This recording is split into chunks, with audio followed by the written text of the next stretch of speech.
और मुझे तो उससे भी बड़ा दुख है, एक दिन मुझको पता चला कि अंग्रेजों ने इस देश में 97% इनकम टैक्स लगाया था सबसे पहले। माने 100 रुपए पे 3 रुपया बचेगा, 97 दे दीजिए टैक्स के रूप में। तो 97% टैक्स क्यों लगाया उन्होंने? तो उनकी दो मान्यताएं थी। वो एक बात तो ये कहते थे कि अगर हिंदुस्तानी व्यापारी ईमानदारी से टैक्स देना शुरू कर देंगे तो बर्बाद हो जाएंगे, क्योंकि 97% टैक्स देने के बाद बचेगा क्या आपके पास। एक दूसरी मान्यता उनकी यह थी कि अगर वो ईमानदारी से टैक्स नहीं देंगे तो टैक्स की चोरी करेंगे। माने अंग्रेज चाहते थे कि आप टैक्स की चोरी करें। क्यों? क्योंकि आप बेईमान हो जाएंगे। एक दूसरी मान्यता उनकी यह थी कि अगर वो ईमानदारी से टैक्स नहीं देंगे तो टैक्स की चोरी करेंगे। माने अंग्रेज चाहते थे कि आप टैक्स की चोरी करें। क्यों? क्योंकि आप बेईमान हो जाएंगे, और बेईमान आदमी को गुलाम बनाना बहुत आसान होता है। ये उनकी पॉलिसी थी, इसलिए उन्होंने 97% इनकम टैक्स लगाया इस देश में। वो 97% इनकम टैक्स इस देश में आजादी आई 1947 में, उसके बाद भी सन 1982 तक चलता रहा 97% इनकम टैक्स। 1982 तक 97% इनकम टैक्स वसूला जाता था देश के लोगों से। क्यों वसूला जाता था? क्योंकि अंग्रेज कह गए थे। तो अंग्रेज कह गए थे अगर ऐसे ही हिंदुस्तान चलाना तो आजादी का मतलब क्या है फिर? और इसलिए मैं कहता हूं, और अंग्रेजों ने यह सिस्टम क्यों बनाया, मैंने इससे पहले थोड़ी एक बात उसको गंभीरता, वो कह रहे हैं या तो हिंदुस्तानी व्यापारी बर्बाद हो जाएंगे या बेईमान हो जाएंगे। माने आपको करप्ट बनाना है उन्हें, ताकि आप उनके गुलाम बने। करप्शन जितना बढ़ेगा समाज में उतने आप गुलामी में फंसते जाएंगे। तो आज ये सब जो कुछ चल रहा है वो जान लीजिए कि आपको जानबूझकर या तो करप्ट बनाने के लिए है या बर्बाद करने के लिए। तो ये सरकारें भी वैसे ही चल रही हैं जैसे अंग्रेजों की सरकारें चला करती थी, ऐसे ही टैक्स वसूल रही हैं जैसे अंग्रेजों की सरकारें आपसे वसूला करती थी। अंग्रेजों की सरकार को जब मन में आता था लोगों के ऊपर टैक्स बढ़ा देते थे। आज की सरकार को जब मन में आता है 5% सर्विस टैक्स बढ़ा दो, आज ये कर दो कल वो कर दो। और जैसे अंग्रेजों की सरकार क्या करती थी, टैक्स वसूलती थी लोगों से। उस टैक्स का होता क्या था, अंग्रेजों की सरकार उससे मौज मस्ती करती थी, बर्बाद करती थी लोगों के टैक्स के पैसे को, खून पसीने के पैसे को बर्बाद करती थी। कोई उनसे पूछने वाला नहीं था क्योंकि सरकार उनकी चलती थी। वही तो आज भी चल रहा है। आपकी कौन सी ऐसी सरकार है जो लोगों से लिए गए खून पसीने के टैक्स को ईमानदारी से खर्च करती है और किसी ठीक काम में खर्च करती है? आपके खून पसीने की कमाई से जो टैक्स वसूला जाता है वो खर्चा कैसे होता है? मैं लोगों को अक्सर उदाहरण देता हूं 2-3 के कैसे आपका टैक्स खर्च किया जाता है। आपसे जबरदस्ती टैक्स वसूलते हैं, और टैक्स खर्च कैसे करते हैं? टैक्स खर्च करते हैं कि एक बार हिंदुस्तान की पार्लियामेंट के 30 एमपीज गए विदेश यात्रा पर, उनके लिए करोड़ों रुपया खर्च किया गया। कहां से आया वो पैसा? आपके दिए गए टैक्स में से निकाला सरकार ने। क्या करने गए थे विदेश यात्रा पर? 30 एमपीज को भेजा था अमेरिका और यूरोप के तमाम देशों में, ये सीखने के लिए कि हिंदुस्तान में हिंदी कैसे लागू की जाए।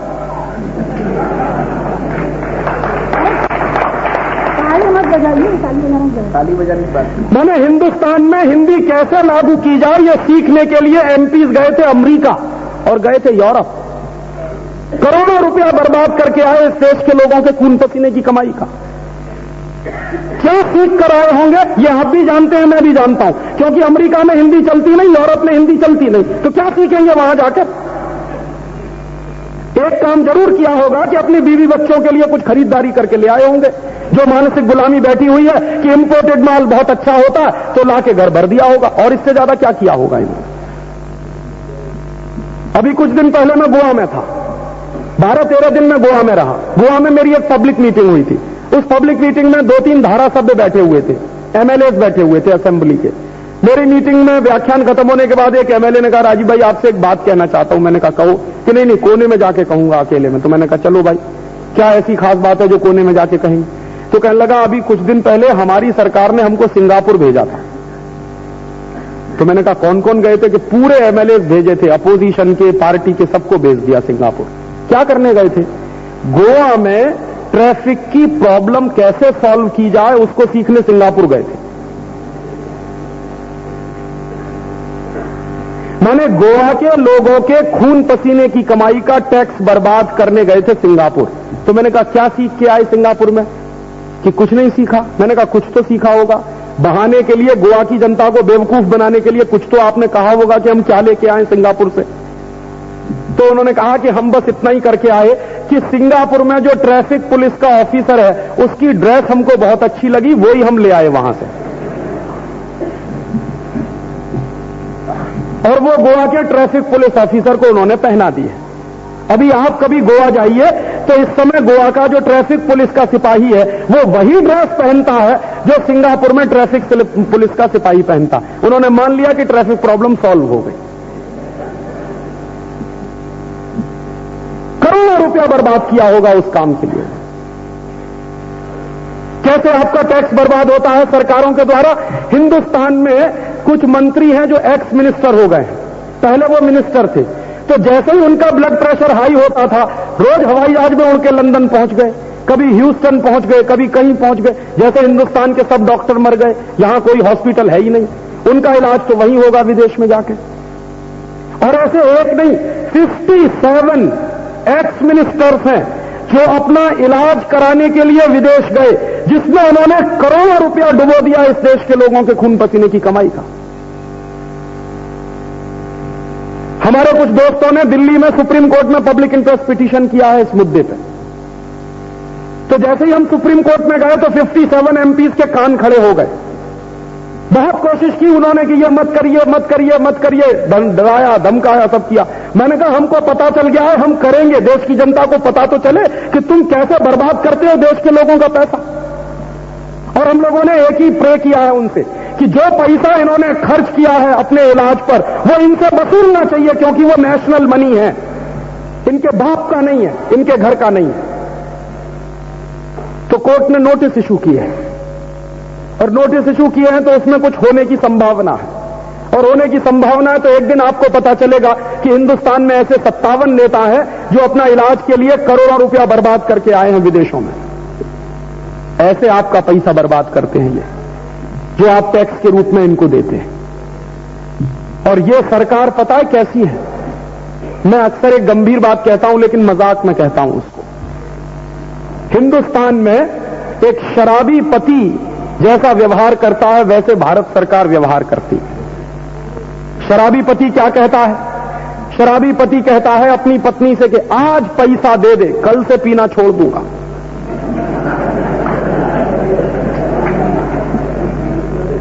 तो बीवी कहती है कि नहीं नहीं नहीं दूंगी नहीं दूंगी नहीं दूंगी, झगड़ा चलता रहता। फिर बेचारी बीवी पसीज जाती है, दे देती है निकाल के, इस उम्मीद में कि शायद ये कल से शराब पीना छोड़ देगा। वो कल दूसरे दिन फिर आ जाता और कहता आज और दे दे, अब कल से नहीं पीऊंगा। और उसकी कल कभी नहीं आती। वो रोज लेके जाता है घर से और पैसा बर्बाद करके आता है शराब में।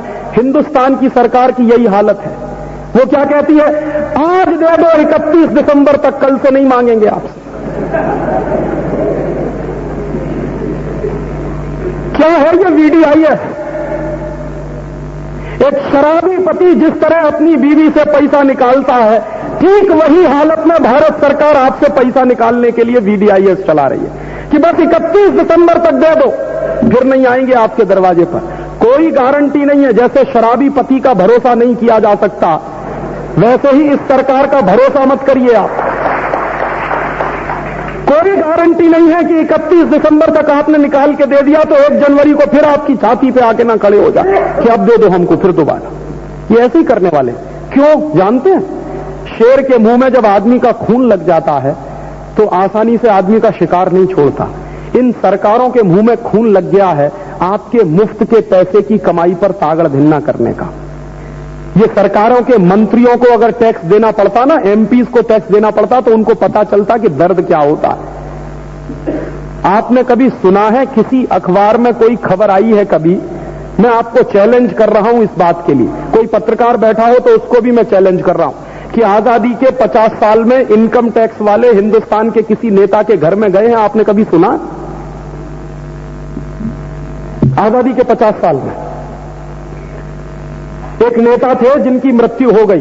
कहना नहीं चाहिए क्योंकि हमारे यहां मर जाता है उसके बारे में नहीं कहना चाहिए, लेकिन मैं आपको याद दिलाने के लिए कह रहा हूं। उनका नाम था जगजीवन राम। एक दिन उन्होंने भरी हुई पब्लिक मीटिंग में कह दिया था कि मैं हमेशा अपना इनकम टैक्स रिटर्न भरना भूल जाता हूं। हमेशा भूल जाता हूं। लेकिन इनकम टैक्स वाले कभी नहीं गए जगजीवन राम के घर पर छापा मारने के लिए। रोज आपकी छाती पे खड़े रहते हैं, लेकिन नेताओं के घर आज तक कभी कोई नहीं गया छापा मारने के लिए। क्यों? नेताओं के लिए अलग कानून है, आपके लिए अलग है। और सबसे ज्यादा काला धन अगर किसी के पास है तो नेताओं के घर में मिलेगा। आपको पूछ लीजिए, नहीं तो सुखराम के बिस्तर के गद्दे के नीचे से 4 करोड़ कहां से निकल आया? पूछिए। ऊपर वाले ने दे दिया, आपके घर में नहीं दिया, मेरे घर में नहीं दिया, सुखराम के ही घर में दिया। तो अगर एक नेता के बिस्तर के गद्दे के नीचे से 4 करोड़ निकल सकता है, तो उसके बैंक बैलेंस सारे के सारे सीज करके देखिए, सैकड़ों करोड़ निकल आया है उसमें से। तो जिनके पास सबसे ज्यादा काला धन है, जो सबसे ज्यादा चोर और बेईमान है, उनके घर में इनकम टैक्स वाले कभी नहीं जाते, हिम्मत ही नहीं पड़ती उनकी जाने की। और आपको तोप दिखाते रहते हैं कि दे दो दे दो दे दो, नहीं तो कर देंगे चालान। तो नेताओं के लिए एक अलग कानून है, आपके लिए दूसरा कानून है। कौन सा देश है ये, और कौन से देश में आप रह रहे हैं? मेरे हिसाब से तो ये कानून ही नहीं होना चाहिए, और कानून है तो सबके लिए एक जैसा होना चाहिए। उसमें नेताओं को क्यों छोड़ा जाता है, आम आदमी को क्यों परेशान किया जाता है? लेकिन है, और इस बात को कोई राजनीतिक पार्टी नहीं उठाती, क्योंकि हर पार्टी में ऐसे नेता हैं। चोर चोर मौसेरे भाई होते हैं ना। किसी राजनीतिक पार्टी ने यह प्रश्न नहीं उठाया आज तक कि नेताओं के घर पर इनकम टैक्स की रेड क्यों नहीं होती, क्यों उद्योगपतियों के ही घर पर होती है, क्यों हिंदुस्तान के साधारण लोगों के घर पर? किसी पार्टी ने यह सवाल नहीं उठाया। मैं किसी का नाम नहीं लेना चाहता। सीधी सी बात है कि उनके पार्टी में भी ऐसी चोर है जिनके घर में ब्लैक मनी मिलेगा। तो जब चोर चोर सब इकट्ठे हो जाते हैं ना, तो चूसते हैं लोगों का खून। वही हो रहा है आपके देश में। सब इकट्ठे हो गए हैं, दिखने में सब अलग अलग पार्टी के हैं, खून चूसने में कोई पीछे नहीं है आपसे, सब एक जैसा करते हैं। ये तो हम देख ही रहे हैं 50 साल। कितनी पार्टियों को हमने बदल बदल के देखा। जरा बताइए कि किसी का शासन दूसरी पार्टी से फर्क दिखाई देता है आपको? कोई ऐसा शासन आपको दिखाई देता है कि ये बाकी पार्टी से अलग है? सब तो एक जैसे हैं। तो फिर काहे के लिए मशक्कत करते हैं कि इस पार्टी को दे दो, उस पार्टी को दे दो, उसको कर दो, उसको कर दो? सब तो एक जैसे हैं। और मैं आपसे कह रहा हूं कि हिंदुस्तान में करप्शन का सबसे बड़ा कारण है इनकम टैक्स एक्ट। हिंदुस्तान में करप्शन का दूसरा सबसे बड़ा कारण है सेंट्रल एक्साइज एक्ट। और ये दोनों कानून जिस दिन खत्म हो जाएंगे, मैं आपको दावे से कह सकता हूं 70% करप्शन इस देश में खत्म हो जाएगा। क्यों? क्योंकि कोई भी पैसा काला और सफेद नहीं होता, पैसा पैसा होता है। कानून गलत है जो एक पैसे को काला कहता है, दूसरे पैसे को सफेद कहता है। और अगर गलत कानून है, उसके हिसाब से आपको हांका जा रहा है डंडा मार मार के, बजाय इसके कि हम वो गलत कानून ही बदल लें, तो व्यवस्था ठीक हो जाएगी। और मैं ये बात हमेशा कहता हूं, ओपनली कहता हूं, पब्लिकली कहता हूं कि जिस दिन हिंदुस्तान में इनकम टैक्स डिपार्टमेंट बंद हो जाएगा, जिस दिन सेंट्रल एक्साइज डिपार्टमेंट बंद हो जाएगा, जिस दिन ऑक्ट्रा बंद हो जाएगा, जिस दिन टोल टैक्स बंद हो जाएगा, जिस दिन सेल्स टैक्स डिपार्टमेंट बंद हो जाएगा, हिंदुस्तान का 90% करप्शन दूर हो जाएगा। क्योंकि ये डिपार्टमेंट अंग्रेजों ने बनाए थे आपको करप्ट बनाने के लिए। तो आपका करप्शन दूर तभी होगा इस देश में जब तक आप ये डिपार्टमेंट बंद नहीं कराएंगे, ये कानून रद्द नहीं। और ये डिपार्टमेंट बंद कैसे होंगे? ये डिपार्टमेंट बंद होंगे जो अंग्रेजों द्वारा बनाए गए कानून है उनको रद्द करवाया जाए, तब ये डिपार्टमेंट बंद होंगे। हम लोग कोशिश कर रहे हैं अपने स्तर पे। हम लोगों ने एक लिस्ट बनाई है। अंग्रेजों के जमाने के 3735 ऐसे जितने कानून है वो सब रद्द होने चाहिए, इसकी हम कोशिश कर रहे हैं। लॉ कमीशन को हमने चिट्ठी लिखी, और लॉ कमीशन को हमने चिट्ठी लिखी है, और उनसे हमने यही कहा कि ये लॉ कमीशन बनाया ही इसलिए गया था कि अंग्रेजों के जमाने के जो गलत कानून है उनको रिपील किया जाए, उनकी जगह पर जरूरत हो तो नए कानून बनाए जाए। आप क्या कर रहे हैं 50 साल से? तो उन्होंने उसका नोटिस लिया है। और नोटिस कैसे लिया है? एक भाई ने कहा उस चिट्ठी को पढ़कर कि आपकी चिट्ठी पढ़ी तो पता चला कि हिंदुस्तान में अंग्रेजों के जमाने के 3735 कानून चल रहे हैं। ये उन्होंने पता किया जब हमारी चिट्ठी पढ़ी है। था हमको क्या जवाब मिला है? आपकी चिट्ठी को प्रधानमंत्री के पास भेज दिया गया है, उनकी तरफ से आदेश आएगा तो उसकी कार्यवाही शुरू कर दी जाएगी। अब वो कार्यवाही 10 साल में पूरी होगी, 50 साल में कोई नहीं जानता है। इसलिए मैं कहता हूं लोगों से कि इस देश में सच्ची आजादी आई नहीं है, आपको लड़ना पड़ेगा। बिना लड़े ये कानून रद्द नहीं होंगे। और ये भी जान लीजिए कि कोई राजनीतिक पार्टी इन कानूनों को रद्द नहीं कराएगी, क्योंकि हर राजनीतिक पार्टी को एक ही डर है कि अगर ये कानून रद्द हो गए तो कौन उनके पास जाएगा, उनकी तो हैसियत खत्म हो जाएगी। नेताओं के पास आप क्यों जाते हैं? नेताओं के पास आप तब जाते हैं जब इनकम टैक्स वालों ने फंसा दिया, सेंट्रल एक्साइज वालों ने फंसा दिया। किसी नेता के पास आप पकड़ेंगे, उसको 10-20 हजार, 50 हजार, 1 लाख देंगे, भैया इसमें से छुड़ा दो। जब ये चक्कर ही नहीं रहेगा तो नेताओं की पूछ कैसे होगी? इसलिए कोई पार्टी तैयार नहीं है ये रद्द कराने। ये तो हिंदुस्तान की जनता को करना पड़ेगा, ये तो आपको करना पड़ेगा, ये तो मुझे करना पड़ेगा, क्योंकि इसकी मार आप खा रहे हैं, इसकी मार मैं खा रहा हूं। नेताओं पर इसकी मार नहीं पड़ रही, इसलिए उनको दर्द नहीं है। कानून रहे तो रहे, चले जाएं तो चले जाएं। ये मार आप पर पड़ रही है, मुझ पर पड़ रही है, इसलिए मुझे और आपको करना पड़ेगा। कोई और नहीं आके करेगा, बाहर का कोई आदमी नहीं आएगा, स्वर्ग से उतरकर कोई नहीं आएगा। पुरुषार्थ आपको करना पड़ेगा। भगवान भी उसी का साथ देता है जो पुरुषार्थी होता है। भगवान उसका साथ कभी नहीं देता जो चादर तान के सोता रहता। पुरुषार्थी बनना पड़ेगा आपको, और ऐसे गलत व्यवस्थाओं के कानून आपको रद्द कराने पड़ेंगे।